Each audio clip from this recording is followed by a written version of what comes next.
Bom, então vamos lá. Nós paramos mais ou menos aqui na página 74, não é? Esse do livro, da versão que eu tenho em PDF. A versão de vocês pode estar diferente. A gente está quase chegando, para vocês se localizarem, a gente está quase chegando no capítulo 6, não é? Que seria a análise do discurso e a análise do eu. Então vejam aí no livro de vocês onde corresponderia, não é? Essa parte aqui que ele está falando do déjà vu, né? E seria aqui no final de O Momento da Resistência, ok? Vamos começar aqui pelo azul, embora a gente já tenha passado por aqui no finalzinho da nossa último encontro. Eu acho importante para contextualizar, até porque faz muito tempo que nós tivemos nosso último encontro. Agora teremos regularmente aqui às 10 horas da manhã, o que não é o melhor horário do mundo para todo mundo, mas que é um horário que é possível, tá certo? Então, ó, vamos fazer esse esforço, né, para a gente poder tá junto essa hora, né, e entender e extrair o melhor possível do texto do Lacan, né? Então, vamos lá. Aqui, começar com o sujeito, tá certo? Então, o sujeito não é, de modo algum, psicótico. Só tem uma alucinação. Poderá ser psicótico mais tarde, não o é no momento em que tem essa vivência absolutamente limitada, nodal, estranha à vivência de sua infância, inteiramente desintegrada. Eu acho muito importante esse trecho porque ele está falando assim: o sujeito não é de modo algum psicótico, só tem uma alucinação. Poderá ser psicótico mais tarde. Isso aqui é muito interessante porque coloca, de certa forma, assim, em suspensão, não é? Essa ideia de que a estrutura, não é, é algo inerente, não é, claro, ao sujeito, mas que a gente sabe que tem a ver com a sua forma de entrada na linguagem, percebe? Mas então, ah, ter uma alucinação não é um sinal, naturalmente, de que o sujeito é estruturalmente psicótico, embora ele possa se tornar psicótico mais tarde, ok? Eu guardaria esse ponto, porque isso vai contra muitos ditos assim de lacanianos que às vezes ficam às voltas com a ideia de que o tempo que se trata seria um tempo simplesmente cronológico, né? E quase que essencializa as estruturas clínicas. Então, eu acho que talvez a ideia não seja essencializar, mas entender também que aqui a gente pode ter um fenômeno alucinatório sem uma estrutura psicótica. Vamos lá. Nesse momento de sua infância, nada permite classificá-lo como um esquizofrênico, mas se trata de um fenômeno da psicose, de psicose, não é? Uma psicotização. Psicotização não quer dizer que o sujeito é psicótico.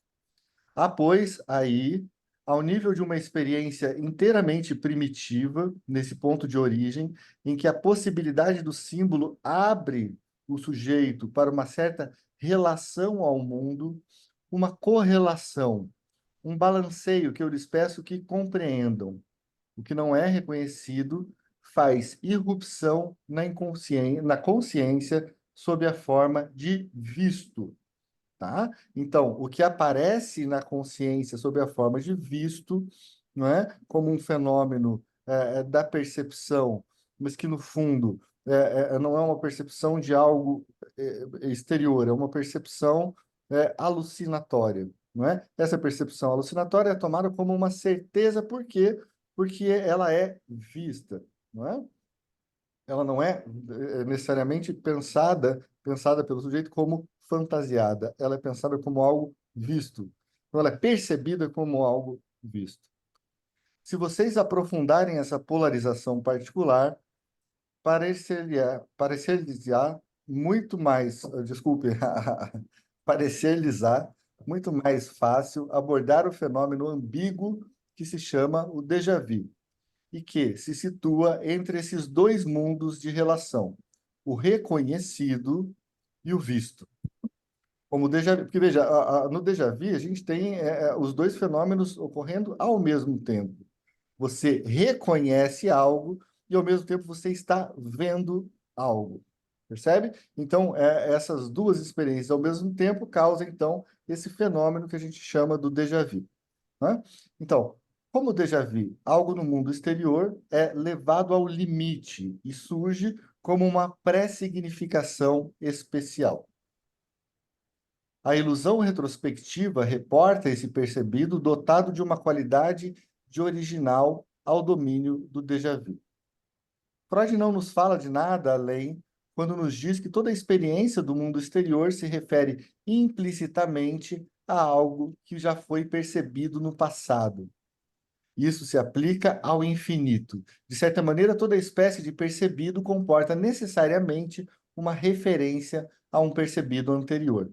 Isso, gente, eu acho muito importante que vocês levem em consideração a ideia de que todo percebido comporta uma referência a um percebido anterior, o que não quer dizer que tenha que ser apenas um fenômeno de reconhecimento. Ou seja, você vê uma almofada qualquer, uma almofada que você nunca viu antes, isso te remete a outras coisas, não é, que você fenomenologicamente experienciou, como almofadas, não é? E aí, ou coisas que remetam à cadeia de sentido que leva à almofada.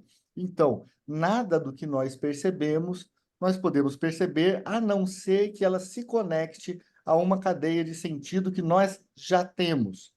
Percebe? Em algum momento, vocês vão pensar que se a gente for até o infinito, não é? Porque, eu lembro da almofada, que me lembra do colo da mãe, que me lembra do seio, que me lembra da minha infância, e aí até algum momento em que eu vou precisar ter um vazio, não é? Um momento de vazio, um momento que se torna, então, onde eu começo as cadeias de sentido. Onde começam as cadeias de sentido?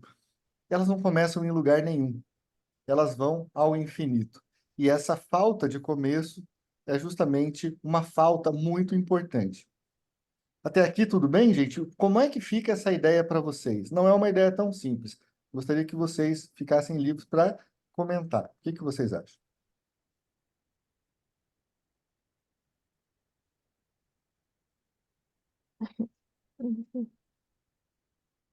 Nada por enquanto? Ok. Eduardo, Foi não, bom dia. Natália? Eu fiquei um pouco na dúvida. Pois A não. gente vai deslizando no significante, aí o exemplo, almofada, colo da mãe, seio, até que chega a um que falta. Aí logo depois você falou, mas os significantes vão até o infinito.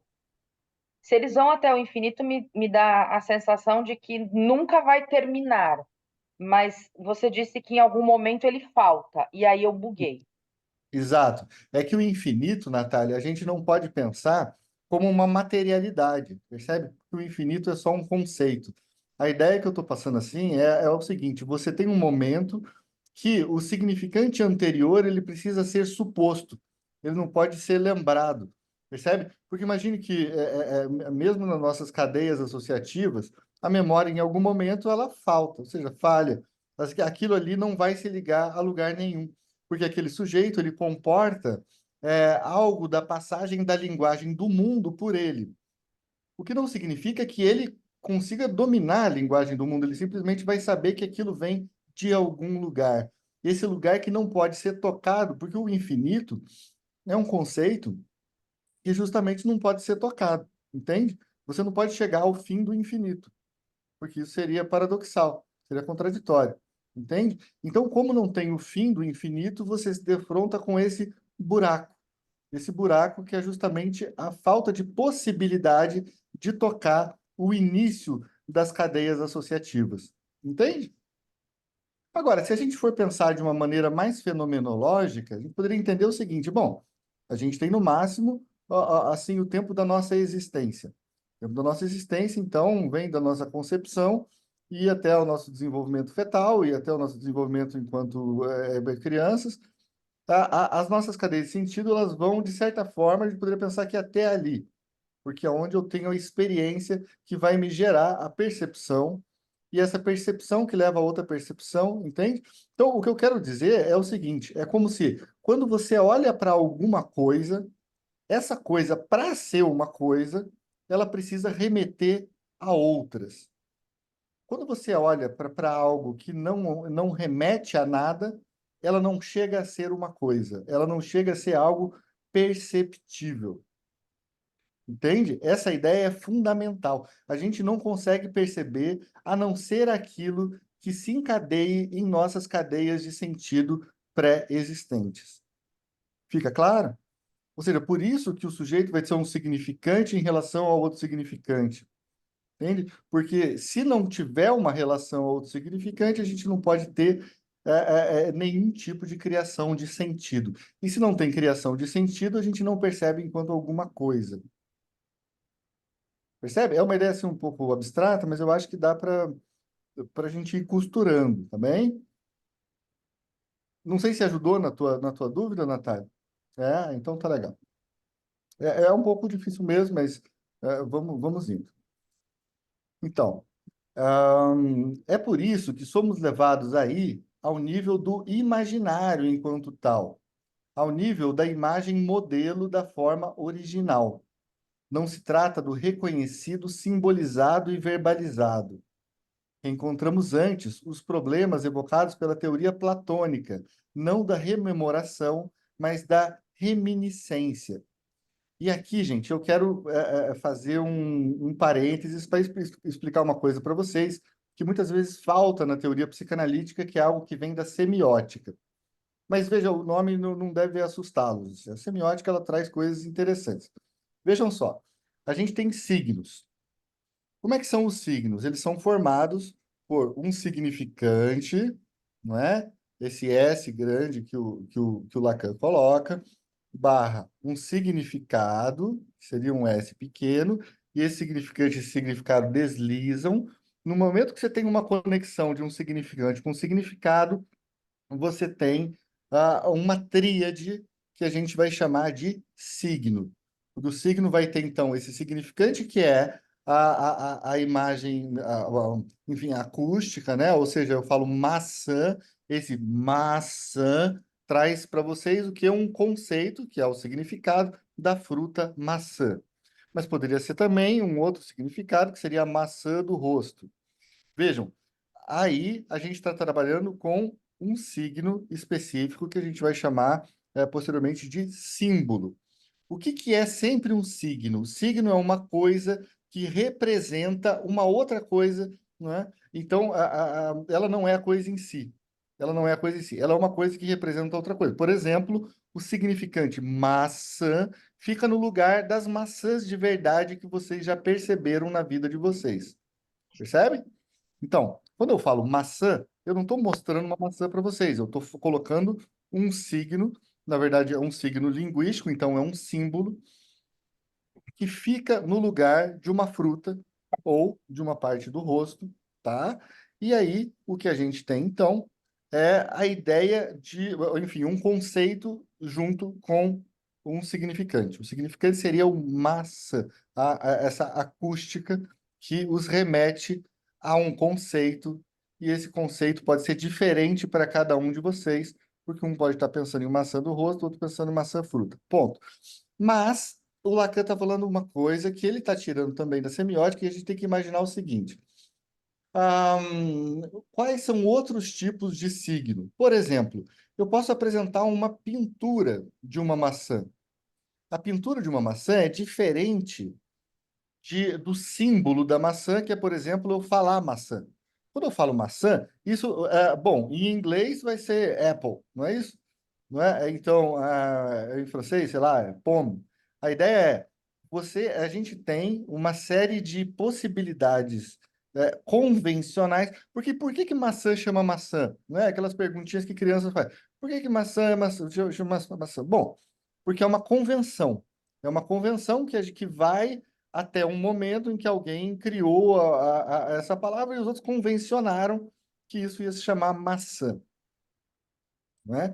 Então, a ideia é, todo símbolo é convencional, ou seja, se convenciona que naquela estrutura linguística esse som vai representar tal conceito, ok? Então, assim funcionam os símbolos, que são triádicos, não é? Porque tem um significante e um significado que formam um símbolo. São três termos. Bom, Mas eu posso apresentar uma pintura da maçã, que é o que eu vinha falando. Uma pintura da maçã, por que que vocês vão lembrar da maçã? Porque ela se parece com uma maçã. Ela tem uma forma, não é? Uma forma de maçã, certo? Então, essa forma de maçã, essa similaridade, não é, no parecer da imagem da maçã, vai nos remeter então a um tipo de signo que é diferente do símbolo, que a gente vai chamar de ícone. Tá? Então, a gente tem os ícones, por exemplo, nas igrejas, não é? Então, a ideia de que você olha lá para como uma santa aí, por favor, qualquer é isso, como a gente vê lá em Tiradentes, né, que tem a Santana, né? Então, você vê uma variedade enorme de signos que são signos iconográficos, ou seja, são ícones.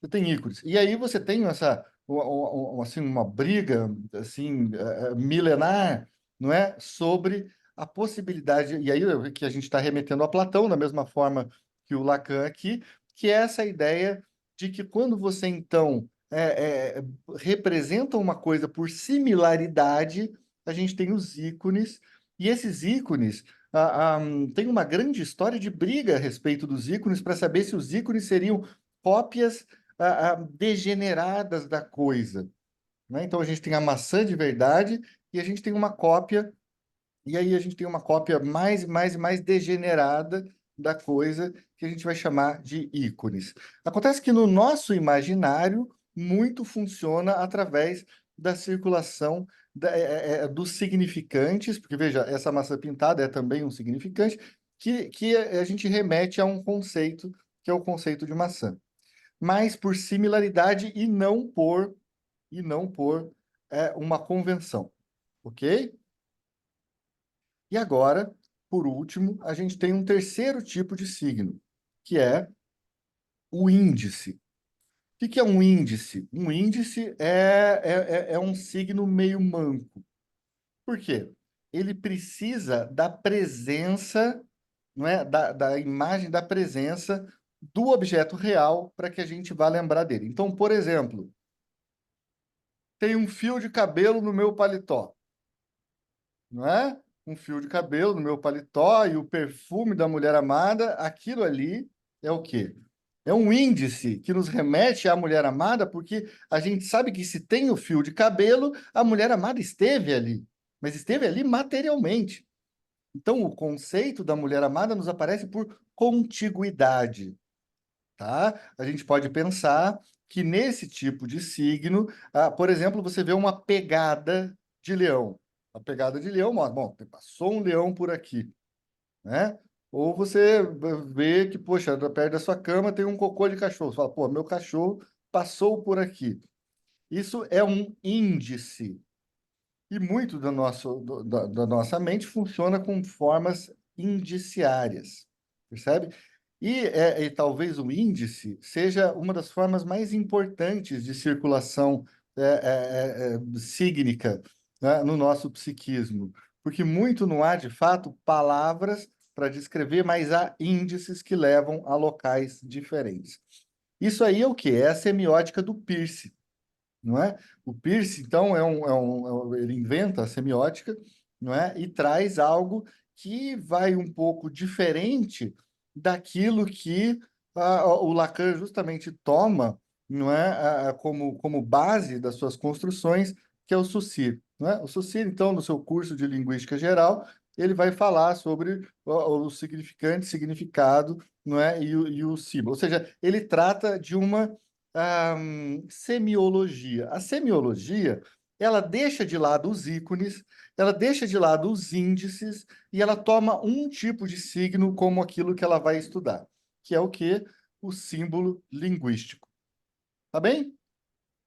Então percebam que nessa construção toda que o Lacan faz, ele talvez não leve muito em consideração esses dois outros tipos de signo, embora ele esteja falando uma coisa aqui para a gente de uma forma mais generalista, que é o seguinte: há uma coisa antes da nossa entrada no simbólico que é uma circulação de imagens, um imaginário. E aonde que a gente poderia localizar esse imaginário?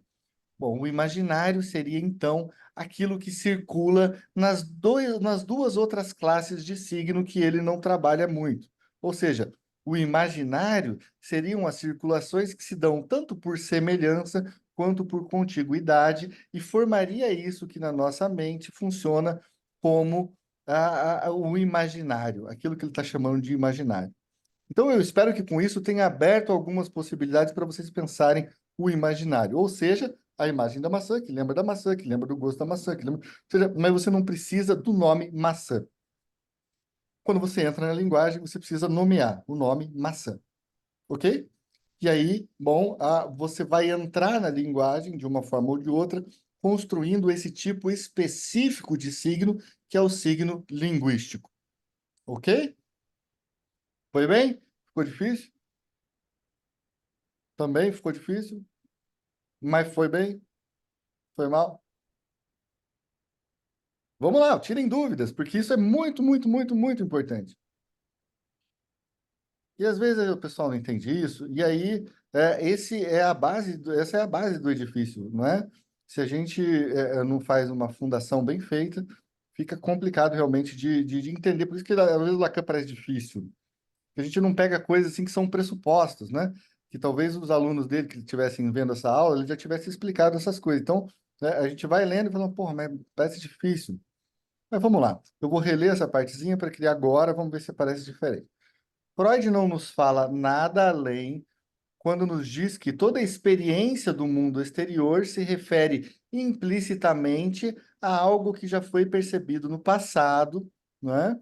E isso se aplica ao infinito. De certa maneira, toda espécie de percebido comporta necessariamente uma referência a um percebido anterior. Bem? Então, por exemplo, o Spinoza vai nos falar, não é, que, por exemplo, uma pessoa que vê uma pegada de cavalo, que é que tipo de signo? Um índice. Uma pegada de cavalo, se for um homem que trabalha na agricultura, ele vai ter um conceito diferente de se for um homem que trabalha, enfim, com charretes. Porque a imagem do cavalo que ele vai imaginar vai ser uma imagem diferente da imagem que é aquele do homem do campo. Percebe? E se for sei lá, um jockey, ele vai olhar para aquela pegada de cavalo e vai ter uma outra imagem ainda. Quer dizer, para cada um, aquele signo indiciário, não é, vai se parecer, não é, com alguma coisa, ou seja, vai se conectar a um conceito diferente. E a gente pode pensar que isso acontece, inclusive, com os ícones, inclusive com os símbolos, não é? Então, por isso que a gente não pode fixar uma semântica entre significado e significante, não é? Porque senão, toda vez que eu falasse maçã, todo mundo imaginaria a mesma maçã. E eu sei que a maçã da Natália vai ser diferente da minha maçã, que vai ser diferente da maçã da Márcia. Então, essas questões todas são muito importantes para que a gente entenda que sempre eu vou ter que fazer referência a algo da minha experiência, e como eu fui construindo os deslizamentos de sentido que me fazem chegar a um conceito de que a maçã da cabeça da Natália é uma maçã totalmente diferente da minha, e eu, enquanto analista, preciso entender qual que é a maçã da Natália. Ou seja, a maçã da Natália refere à experiência da vida dela, não é? E de como aquilo foi se construindo e como os signos foram se conectando desde que ela nasceu, não é? E mais do que isso, desde todas as influências que vieram mesmo antes dela nascer, para que tal maçã se criasse como uma imagem mental na cabeça dela agora.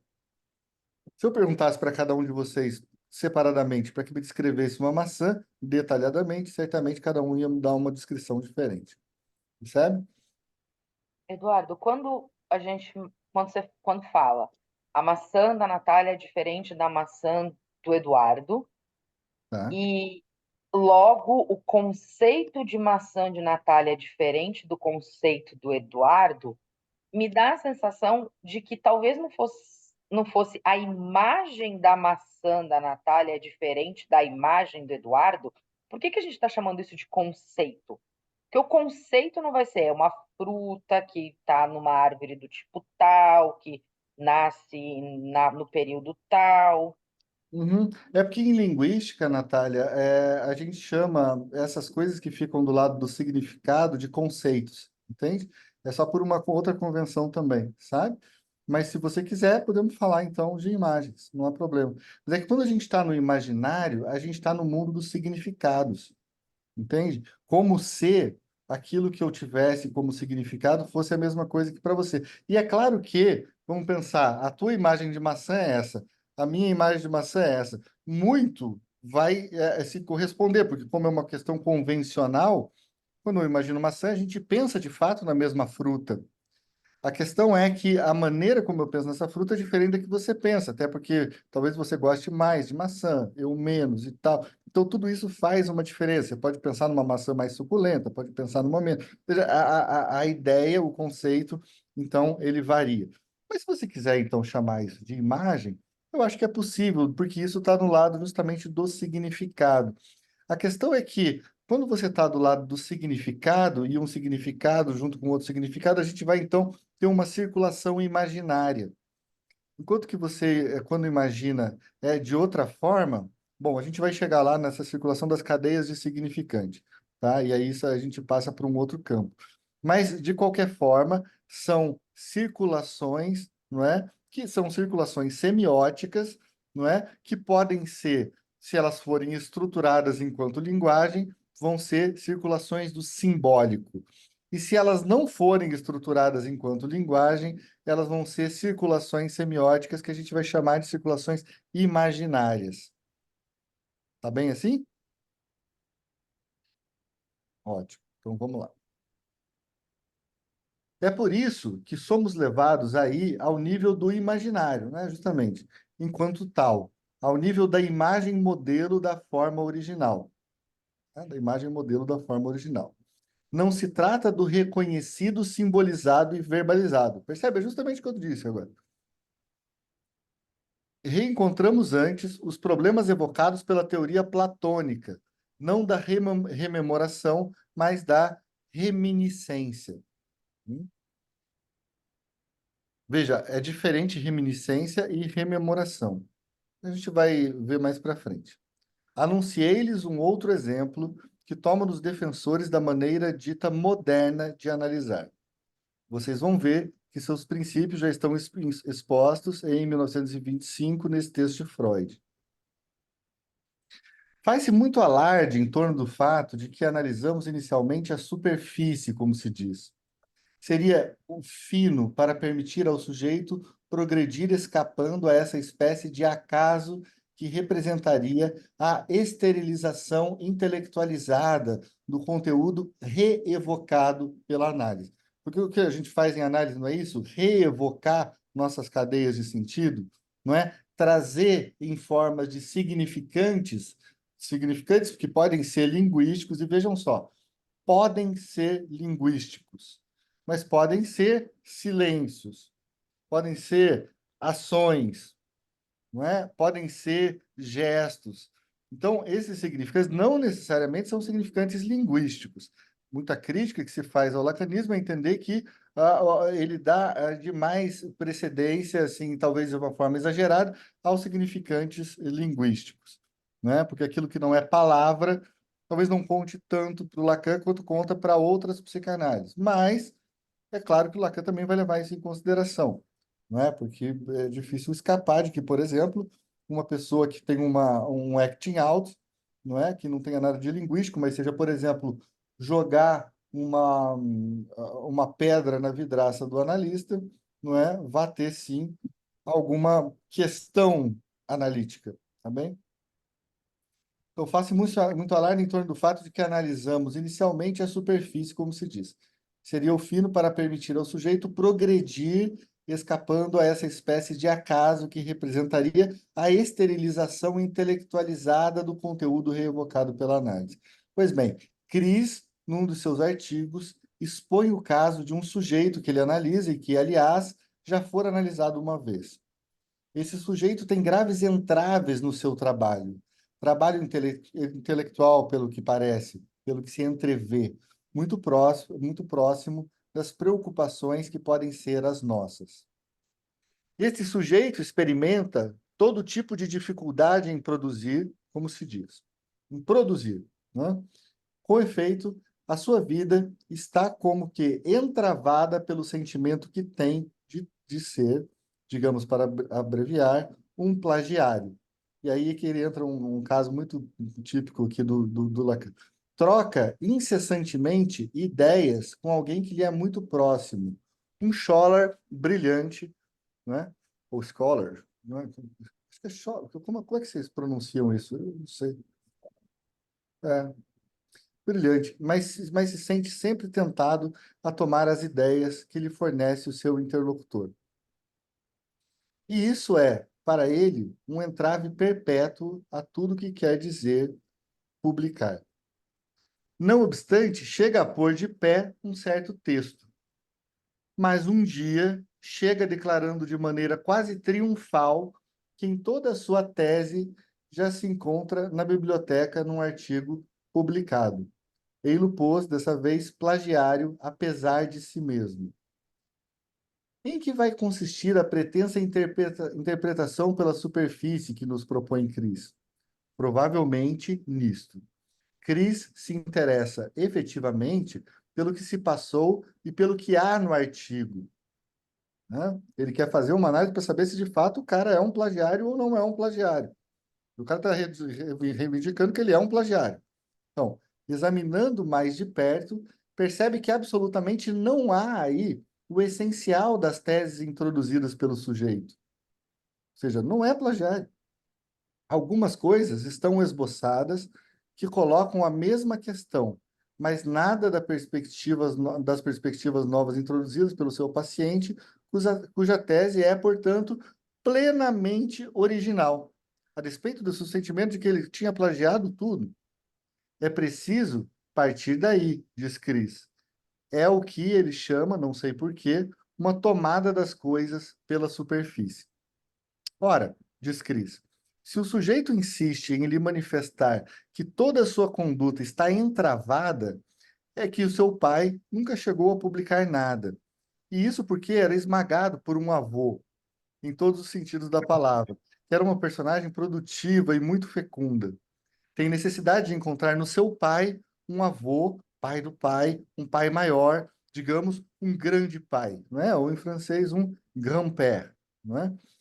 Um pai que seria grande, que ele seria capaz de fazer alguma coisa e satisfazer essa necessidade, forjando tutores maiores que ele, na dependência dos quais se encontra por intermédio de um plagiarismo, de que então se culpa, e com o auxílio do qual se destrói. Com isso, não faz nada além de satisfazer uma necessidade que é a que o atormentou durante a sua infância e, em consequência, dominou a sua história.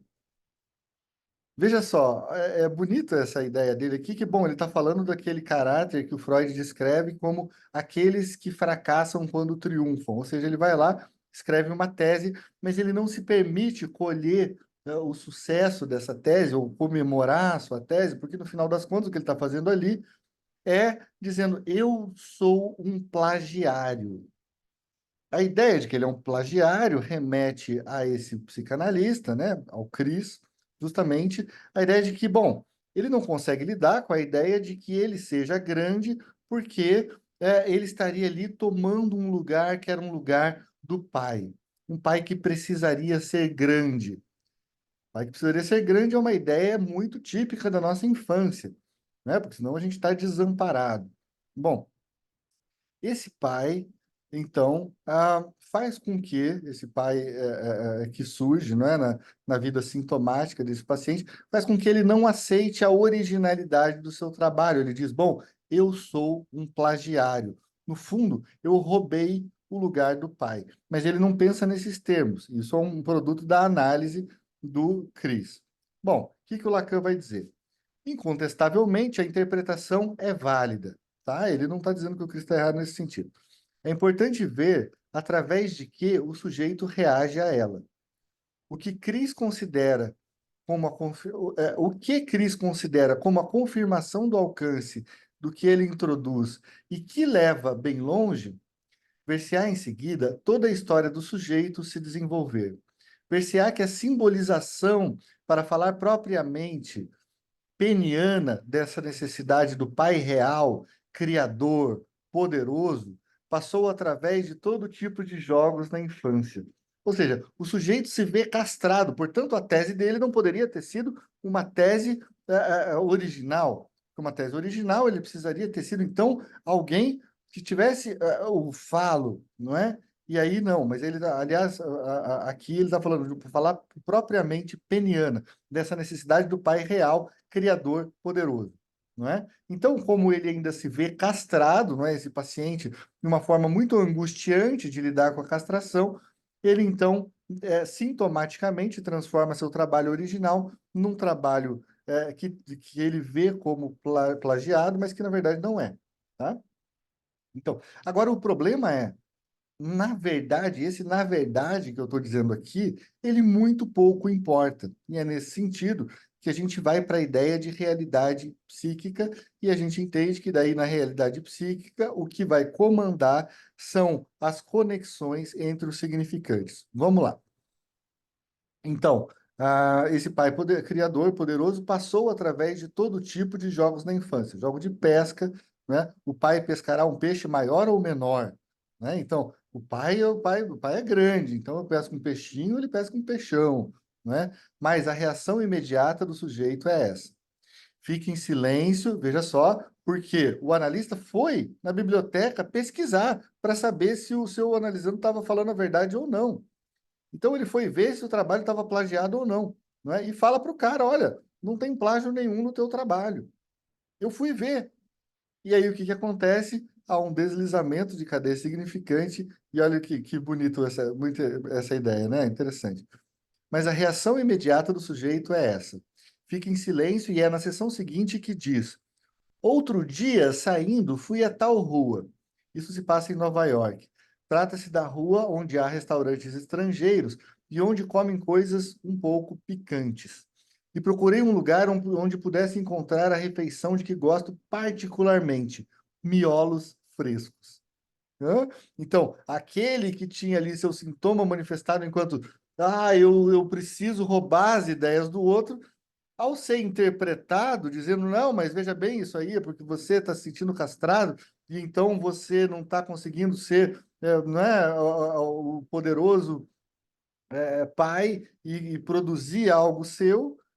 Bom, o cara fala, tá bom, sua interpretação tá certa, mas sabe que na semana passada, da semana seguinte e tal, o que vai acontecer é que ele vai comer miolos frescos. Ou seja, o que que a gente percebe?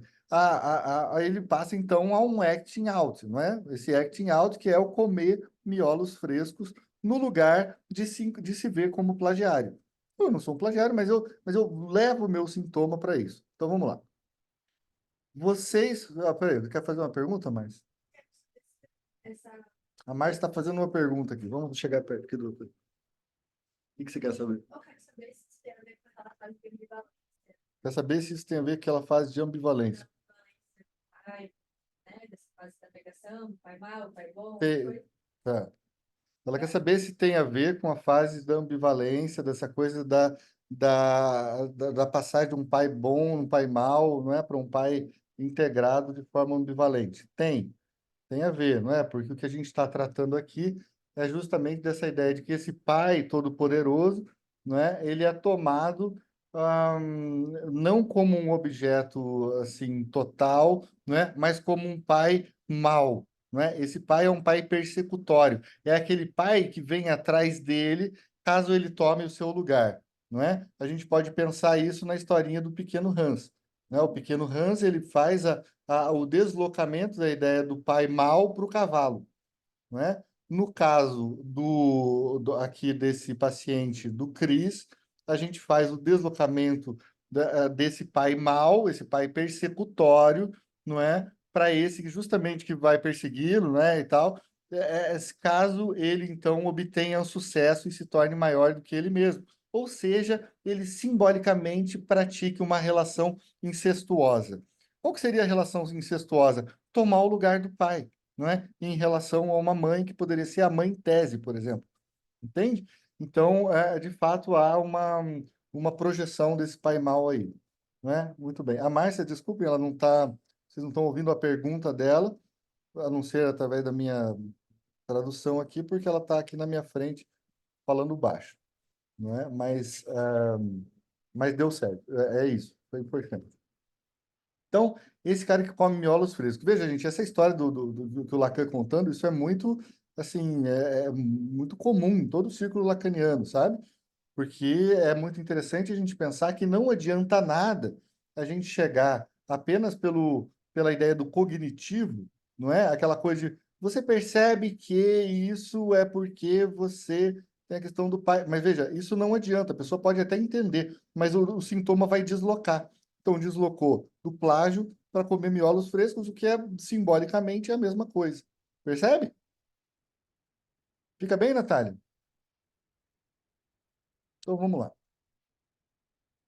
eu ver se mais alguém está aparecendo. Poxa, pessoal, todo mundo Eduardo, com a câmera desligada. Oi. isso remeteu um pouco ao que a gente estava discutindo nas supervisões, que a gente lê o texto A Negação, em que Uhum. ele fala que não adianta a gente fazer uma análise tipo intelectual, trazer uma interpretação intelectualizada, porque o sujeito ele só vai conseguir saber se ele tem tipo maturidade suficiente para saber aquilo emocionalmente, né? Isso, isso, isso. Para saber aquilo emocionalmente. Seria como você ligar afeto e representação, tá? Porque justamente a estrutura do recalque é o quê?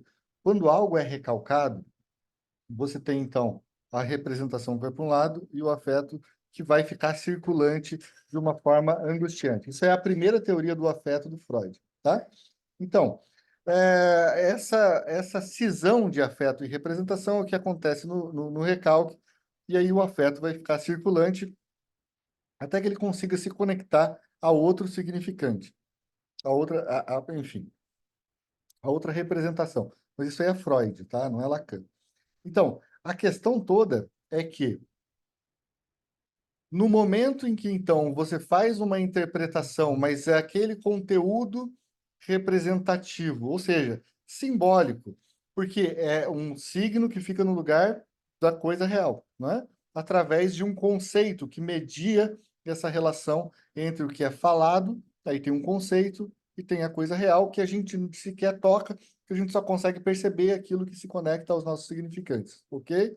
Então, vamos pensar que você chegue em análise e fale: ah, isso é porque tal, tal, tal. A pessoa fala: é verdade, mas não adianta nada. Não adianta nada. Por que que não adianta nada? Porque, bom, o que é trazido de volta é o quê? É a ideia, não é? É aquela ideia que sequer tem tanta dificuldade assim para ser trazida à consciência. Aquela ideia que ainda podia permanecer inconsciente, mas como foi cindida do seu aspecto afetivo, essa ideia não tem força para mobilizar coisa alguma nas cadeias de representação. É importante que a gente passe por um processo não de revisitação das reminiscências. Ou seja, você lembra então que seu pai. Não.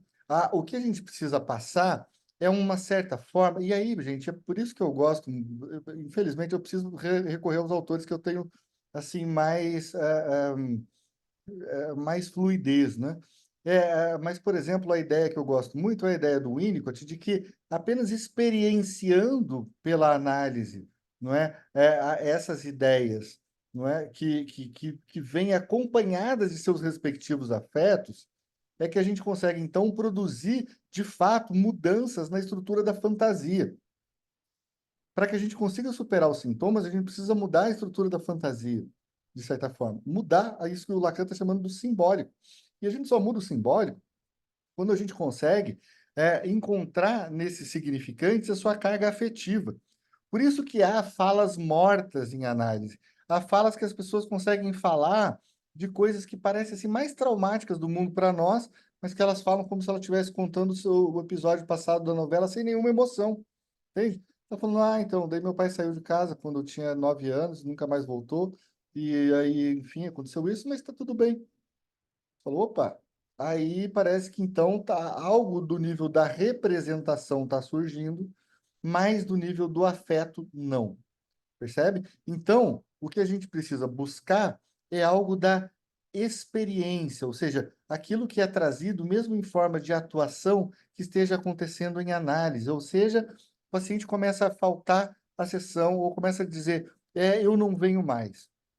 Aí você fala, você não vem mais. Como seu pai? Aí, às vezes, o paciente, opa, espera aí que me pegou num ponto aqui que eu não estava esperando. E eu acho que a surpresa é muito importante.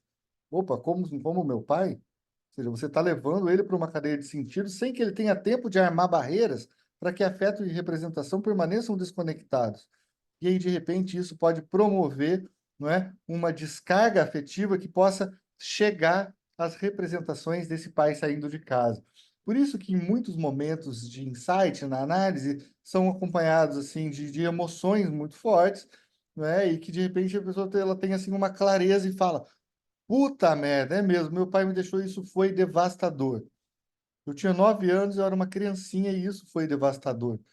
Bom, vejam, isso é totalmente diferente do que ele falando: ah, meu pai saiu de casa quando eu tinha 9 anos e não me aconteceu nada. Entendeu?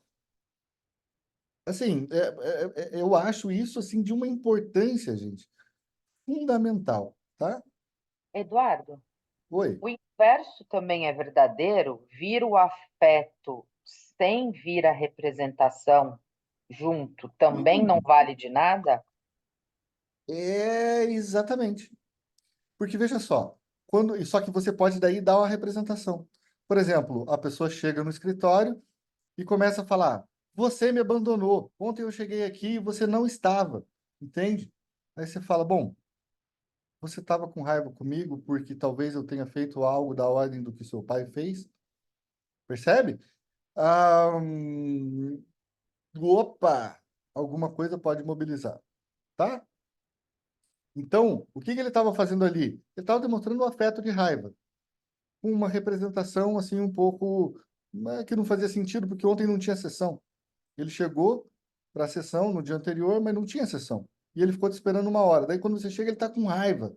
Você interpreta essa raiva no sentido de... Porque às vezes ele te fala, ontem eu vim e não tinha sessão, mas eu fiquei te esperando no consultório. E daí ele começa a te falar e fala com raiva as coisas. Falou, opa, será que esse ódio que aparece então na tua fala não remete justamente ao sentimento de desamparo que você teve quando teu pai te abandona? Percebe? Porque isso é uma interpretação possível, que só pode ser feita no meio de uma análise em que isso faça sentido. Mas entende que o que a gente está fazendo, Natália, nos dois casos é ligar afeto e representação? E aí, com isso, a gente está construindo uma experiência, porque daí a experiência, ela precisa desse aspecto simbólico, não é? É justamente acompanhado, e o símbolo muitas vezes está acompanhado de toda uma carga afetiva. Se a carga afetiva não tiver acompanhando o aspecto simbólico, a gente não consegue, de fato, produzir uma modificação na fantasia, percebe? Porque senão você só vai fazer o que o Chris fez ali. O que o Chris fez ali? Ele fez um deslocamento do sintoma de uma coisa para outra, não é? O que o pequeno Hans fez? Um deslocamento, não é, de uma figura que ele amava para uma outra que era o cavalo. Então, o que eu queria trazer para vocês era basicamente nesse sentido que eu acho que é assim de extrema importância. Foi por aí a conversa de vocês, ou Felipe, ou acha que ali no encontro na supervisão vocês deram outro encaminhamento? Não, foi bem esse movimento mesmo, de tipo assim, a elaboração de uma interpretação e o que a gente está escutando ali está muito interligado tanto com o afeto quanto o sentido cognitivo, intelectual, né? Mas as coisas têm que estar interligadas, porque a gente estava falando muito mais do paciente concordar sobre o que ele tá, sobre o que a gente fala, ou mesmo a gente aceitar tudo que ele está falando como verdade, né? Acho que a nossa discussão foi mais pela questão da verdade psíquica. Mas veja que justamente, e a ideia de que às vezes ele aceitar a interpretação não quer dizer que aquilo vai produzir um efeito terapêutico, um efeito interessante. né? Porque você pode fazer uma coisa, mas é por isso que a análise, no meu ponto de vista, ela tem que estar muito investida justamente dessas relações afetivas, entende? Dessas relações afetivas que são possíveis devido à transferência, não é? E justamente porque o paciente te vê como aquilo que você não é? E de fato te ama de alguma forma, é que o que você fala tem um poder de investimento afetivo naquilo que era cognitivo, entende? Porque se você fosse assim um analista impassível, um analista teflon, aquele analista que simplesmente fala as coisas, mas que não tem a menor a conexão afetiva, bom, possivelmente ele pode até estar te idealizando e estar tendo um apaixonamento que de certa forma vai funcionar. Pode ser, mas eu acho que é muito mais interessante quando há um movimento no qual aquilo que é dito pelo analista é investido de um conteúdo afetivo. Não quer dizer que seja aquele analista que diga, ai, meu querido, veja só. Não, nada a ver. O que ele tem a ver é o seguinte, ele precisa supor em você um objeto amado. Ou seja, não é você, mas ele está vendo ali o pai, a mãe, os amigos de infância que brigavam com ele, as coisas, e que de repente ele está atualizando na figura do analista. Por isso que é só mediante transferência que vai funcionar a psicanálise. Por isso que normalmente uma análise de bar não funciona. Por mais que você faça uma análise de bar muito boa, ou seja, você fez a interpretação correta. Você fala, não, querido, mas isso aqui é porque você tinha um problema com seu pai na infância e aconteceu isso, isso e aquilo. Às vezes você está certo, é a mesma coisa que o analista vai dizer, né? Eu tenho, assim, muitos pacientes que chegam e falam, poxa, minha mãe ficou chateada comigo porque eu falei para ela aquilo que eu achei maravilhoso que aconteceu na análise na sessão passada, e ela falou, pô, mas eu sempre te falo isso. Não, mas é que ela falar isso não adiantava nada, porque ela já está, enfim, ela é a mãe, né? Tá cheia de barreiras ali e tal. A questão é o analista dizer, e aí ele falava isso para a mãe, é que, eu não sei por quê, mãe, mas é que quando o Eduardo me fala, parece que aí a coisa é tão mais importante e muda as coisas. Porque, bom, eu sei, eu estou falando coisas triviais. Eu estou falando coisas que a mãe dele de fato sabe. Mas a ideia é que a mãe dele falando não serviria e aqui serve. Por quê? Bom, por causa da transferência, certo? A transferência justamente é esse momento em que então esses aspectos afetivos surgem e aí você é capaz de conectar afeto e representação. Foi bem? Então vamos lá. Vamos ter mais uns minutinhos só, né? Mas pessoal, eu não sei, eu acho que eu finalizei um raciocínio aqui e eu preferia terminar agora, pode ser? Então tá bom. Gente, gostei muito de ter retomado com vocês. Tô cheio de vontade de continuar essa leitura aqui, porque agora parece que engatou um negócio que me é muito caro, entende? Que são essas coisas aí. Então vamos lá, vamos junto. E parabéns aí aos heróis que chegaram até a sexta-feira, não é? Estudando. Eu sei que está sendo muito conteúdo, principalmente o pessoal da formação. Estou muito orgulhoso da nossa turminha. Então, gente, ó, eu vou falar outra coisa. Tem um monte de gente aqui que eu tenho visto várias vezes em nossos grupos e tal, e que ainda não estão na formação. Pessoal, se vocês se sentirem à vontade, a gente está abrindo uma lista de espera lá para o pessoal da formação, para a gente poder garantir algumas vagas. Essas pessoas que já têm acompanhado os nossos grupos são as que a gente quer dar prioridade, né? Porque, poxa, é um pessoal que já está com a gente. Nós gostamos que na formação estejam pessoas que a gente conhece, não é? Até porque é uma responsabilidade enorme que a gente assume porque em algum momento vocês podem passar a atender na clínica escola, né? Então, assim, é importante, gente, que vocês tentem buscar aí um caminho, se for do desejo de vocês, tá bem? Então, bom, e aos que são da formação aí, o pessoal todo, assim, de um nível excelente, vocês veem aí os comentários deles, então, vocês podem ver que a gente tem colegas muito bacanas construindo tudo isso aí com a gente. Pessoal, vou interromper o compartilhamento e é isso. Um grande abraço para vocês. Obrigada, grande Sila, abraço. um E abraço. agradecer de público não só o Eduardo, mas também o Felipe, que está fazendo um trabalho incrível, colocando essas aulas rapidamente à disposição de todo mundo. Então, muito obrigada.